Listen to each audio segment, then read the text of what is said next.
A mente como força invisível que atrai o que pensamos. O mundo visível que habitamos é moldado, muitas vezes sem percebermos, por uma força invisível, nossos pensamentos dominantes. Napoleon Hill entendeu isso como poucos. Para ele, a mente humana é como um ímã silencioso, atraindo para nossa vida aquilo que cultivamos de forma intensa, contínua e emocionalmente carregada. Essa ideia pode soar abstrata à primeira vista, mas Hill não falava de mágica. Ele falava de psicologia aplicada, de uma dinâmica mental que opera todos os dias, quer estejamos conscientes dela ou não. Ele dizia: tudo aquilo que a mente pode conceber e acreditar, ela pode alcançar, mas entre conceber e alcançar existe um caminho, e esse caminho passa por autossugestão, fé e imaginação criadora. Três pilares fundamentais na obra Pense e Enriqueça. Não basta desejar, não basta querer. É preciso alimentar a mente com imagens claras, repetições conscientes e emoção sincera. É isso que reprograma o subconsciente e transforma a crença em ação e a ação em resultado. Neste vídeo, vamos mergulhar nesses três conceitos, não de forma mística, mas como uma jornada prática de transformação, porque quando entendemos como a mente trabalha, deixamos de ser vítimas do acaso. Assumimos a autoria do nosso destino e percebemos que o que nos falta, muitas vezes, não é capacidade, é direção interior. Parte 1. O que é autossugestão? Como o pensamento molda a crença. Napoleon Hill dizia que a mente é como uma terra fértil. Ela aceita tudo o que for plantado nela com repetição e emoção suficiente. E é exatamente aí que entra o poder da autossugestão. A prática de alimentar o subconsciente com ideias claras, intencionais e emocionalmente carregadas até que se tornem crença viva.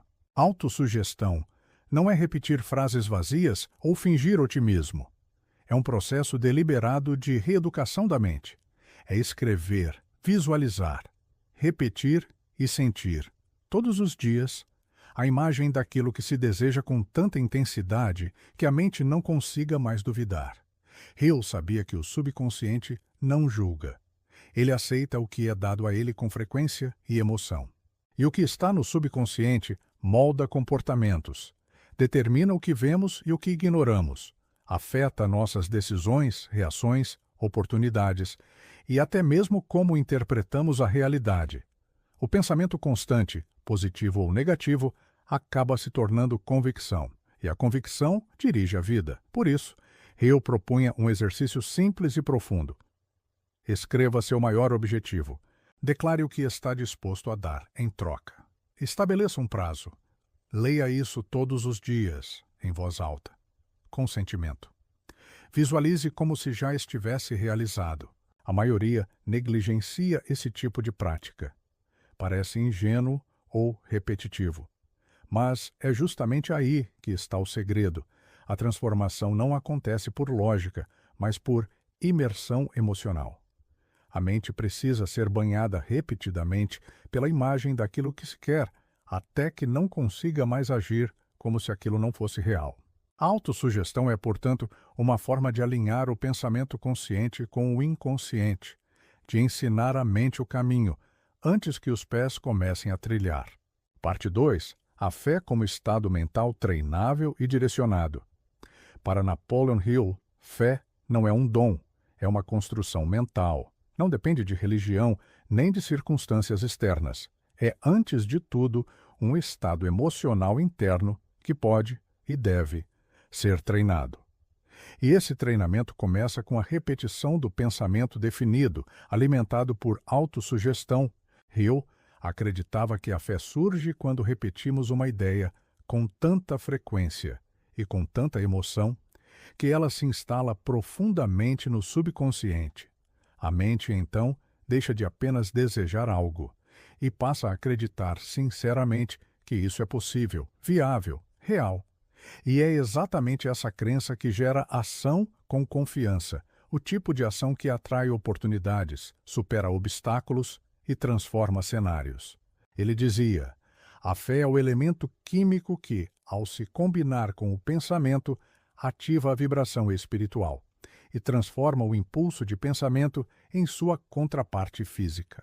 Fé, nesse sentido, não é esperar passivamente, é agir com convicção, é manter o foco mesmo sem garantias, é continuar insistindo quando o mundo ainda não devolveu os frutos.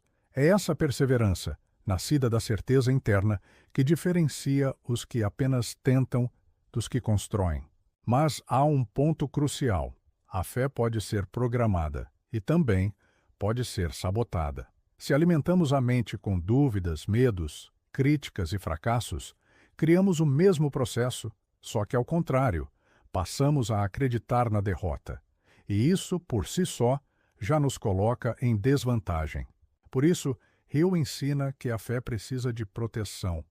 Ela deve ser nutrida com imagens positivas, afirmações diárias, leitura inspiradora e, sobretudo, vigilância contra pensamentos contrários ao nosso propósito. Fé é mais do que acreditar. É viver como quem já começou a conquistar.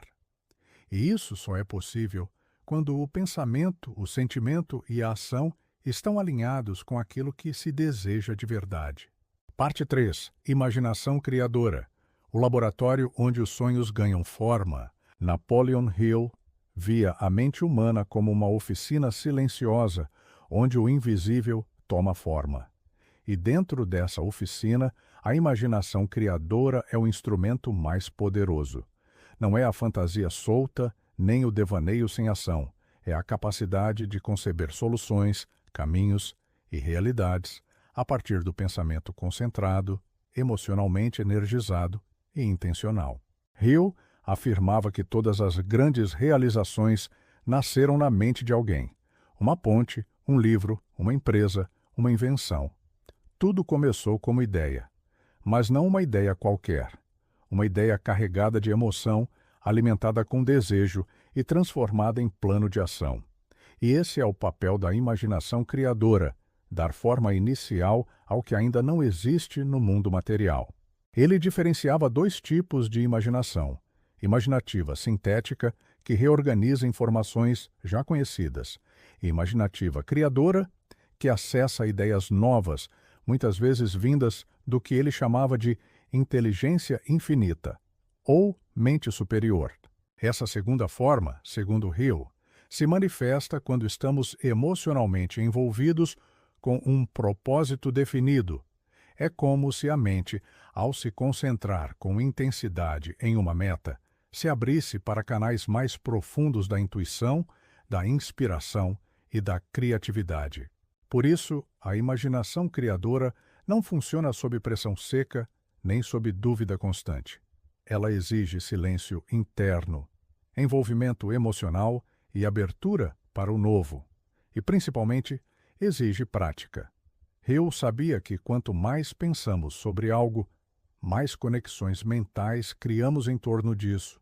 E com o tempo, nossa mente começa a nos devolver respostas inesperadas, caminhos antes invisíveis, ideias que parecem intuições, mas que são, na verdade, resultado de uma mente treinada.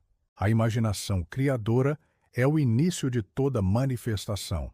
É o plano antes da ação, a visão antes da realização, o esboço antes da construção. É no invisível que tudo começa. E quem cultiva essa força interna com fé e propósito encontra dentro de si o primeiro traço de tudo aquilo que um dia poderá existir lá fora. Parte 4. O mundo externo responde à imagem interna. Napoleon Hill nos ensinou algo que, se realmente compreendido, pode mudar o rumo de uma vida. O mundo não responde ao que queremos com palavras. Ele responde ao que cultivamos com convicção no interior da mente. Somos, antes de tudo, resultado das imagens que aceitamos como possíveis. E é por isso que ele dizia: você atrai o que pensa continuamente, com emoção e fé. Tudo começa dentro. O pensamento alimenta a crença molda a atitude atrai circunstâncias, e as circunstâncias confirmam aquilo que um dia era apenas um esboço dentro da mente. Isso não é superstição, é psicologia prática. A mente que acredita age de forma diferente. Vê oportunidades onde antes havia medo, persiste onde antes cedia, e enxerga caminhos onde os outros veem barreiras. A mente, como ímã, não funciona apenas porque deseja. Funciona porque crê, sente e age em direção ao que deseja. Isso exige repetição, silêncio, vigilância. Exige proteger a fé. Exige visualizar todos os dias. Exige saber o que se quer com clareza. Porque, como dizia Hill, os desejos vagos trazem resultados vagos. Mas os desejos definidos, alimentados por fé e imaginação, tornam-se realidade. Neste vídeo, vimos que a autossugestão é o canal pelo qual reeducamos o subconsciente. A fé é a emoção que transforma o pensamento em força ativa.